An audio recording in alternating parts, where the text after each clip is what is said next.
జిల్లా పోలవరం మండలం పాత పట్టిసీమ రెవరెండ్ అతిథి గృహంలో మాజీ ఎంపీ హర్షకుమార్ సొబ్బన్న మోహన్ తో కలిసి విలేకరుల సమావేశంలో ఎమ్మెల్సీ ఎన్నికల్లో పోటీ చేస్తున్న జీవి సుందర్ ను గెలిపించాలని హర్షకుమార్ విజ్ఞప్తి చేశారు. సుందర్ నిరుద్యోగులకు అండగా నిలిచే వ్యక్తి మాత్రమే కాకుండా ప్రజలకు చేరువయ్యే నాయకుడని పేర్కొన్నారు. ముఖ్యమంత్రి చంద్రబాబు నాయుడు ఎన్నికల సమయంలో ఇచ్చిన హామీల్లో ఒకటి అమలు చేయలేదని విమర్శించారు. మోసం చేసి అధికారంలోకి వచ్చారని హర్షకుమార్ ఆరోపించారు. మరి రోజున జీవి సుందర్ బ్యాలెట్ బాక్స్లో 34వ అభ్యర్థి అక్కడ 1వ నెంబరు చేయమని జీవి సుందర్ని గెలిపించమని వాళ్ళకు 15,000 ఇస్తారు. మౌలా అజామేదో అంటారు వాళ్ళు ఎలాగా ప్రతి వాళ్ళకి ఇచ్చారు, ప్రతి వాళ్ళకి హామీ ఇచ్చారు, ఎవరికి కూడా ఫుల్ఫిల్ చేయలేని పరిస్థితి ఈ రోజున మనకి కనిపించబోతుంది.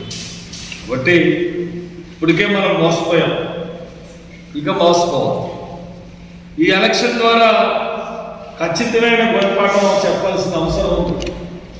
రాష్ట్ర ప్రజలందరూ కూడా తెలుగుదేశం ప్రభుత్వానికి ఖచ్చితంగా ఒక గుణపాఠం చెప్పాలి.